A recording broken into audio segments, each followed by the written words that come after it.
संतान के रूप में कौन आता है? पूर्व जन्म के कर्मों से ही हमें इस जन्म में माता पिता, भाई बहन, पति पत्नी, प्रेमिका, मित्र शत्रु, सगे संबंधी इत्यादि संसार के जितने भी रिश्ते नाते हैं सब मिलते हैं, क्योंकि इन सब को हमें या तो कुछ देना होता है या इनसे कुछ लेना होता है। वैसे ही संतान के रूप में हमारा कोई पूर्व जन्म का संबंधी ही आकर जन्म लेता है, जिसे शास्त्रों में 4 प्रकार का बताया गया है। 1. अऋणानुबंध पुत्र।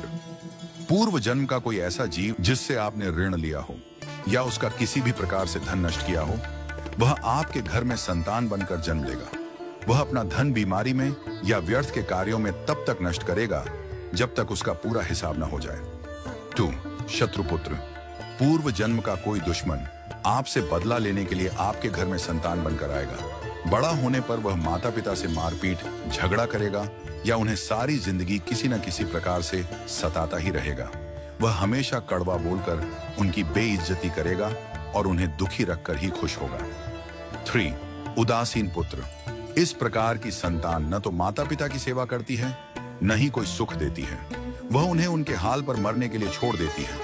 विवाह होने पर यह माता पिता से अलग हो जाते हैं और उनकी चिंता नहीं करते। 4. सेवक पुत्र।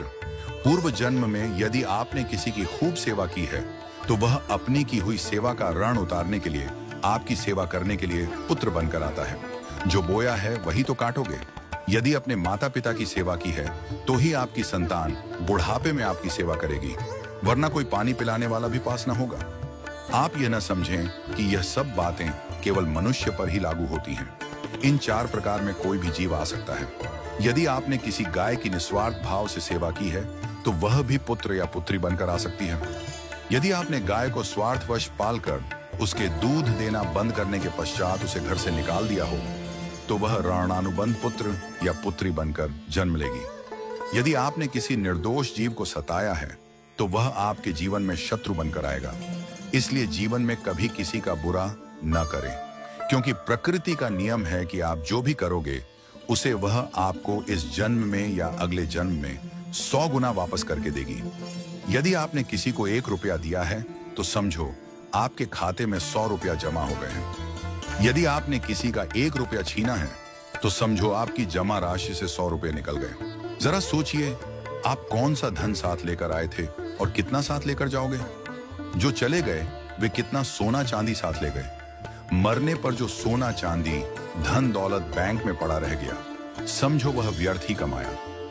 औलाद अगर अच्छी और लायक है तो उसके लिए कुछ भी छोड़कर जाने की जरूरत नहीं है, वह खुद ही कमा लेगी।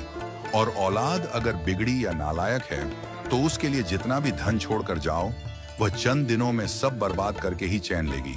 मैं, मेरा, तेरा और सारा धन यहीं का यहीं धरा रह जाएगा, कुछ भी साथ नहीं जाएगा। साथ यदि कुछ जाएगा भी तो सिर्फ अच्छे बुरे कर्म ही साथ जाएंगे। इसलिए जितना हो सके नेकी करो, सत्कर्म करो।